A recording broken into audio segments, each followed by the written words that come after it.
இந்த ஸ்கூல்ல இருக்கிறதுங்க எல்லாம் ஒழுங்கீனம் தான் போல. To our class. வாட்? இப்போ எதுக்கு எல்லாரும் எழுந்து நிக்கிறீங்க? மேம், உங்களுக்கு குட் மார்னிங் சொல்ல தான் மேம் நாங்கள் எல்லாம் எழுதி நிற்கிறோம். ஓஹோஹோ, குட் குட் குட். எல்லாரும் ப்ளீஸ் சிட் டவுன். என்ன மிஸ்ஸுக்கு டங்கு ஸ்லிப் ஆகுது போல். உங்கள் மேக்ஸ் மிஸ் இன்னைக்கு வரல. ஸோ அதனால் போர்ஷன்ஸ் எல்லாம் என்னை முடிக்க சொல்லியிருக்காங்க. ஸோ லாஸ்ட் ஒரே ஒரு சம் மட்டும் பேலன்ஸ் இருக்குது.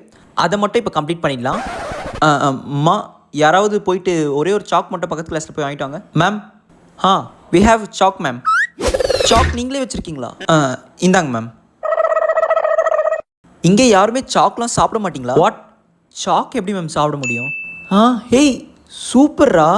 என் கிளாஸ் பசங்களுக்குலாம் வெளியே சாக்கை வைக்கவே முடியாது. அவங்களே எடுத்து சாப்பிடுவாங்க தெரியுமா?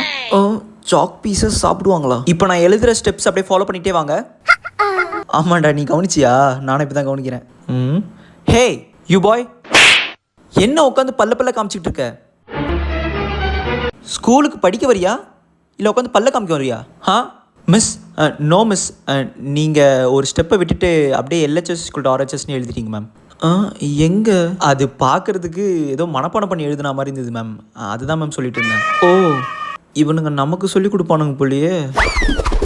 ஒரு சம் எடுத்துட்டோம், மித்த 2 சம் ஹோம்ஒர்க்கே கொடுத்துருவோம். அப்போ தான் நம்ம தப்பிக்க முடியும்.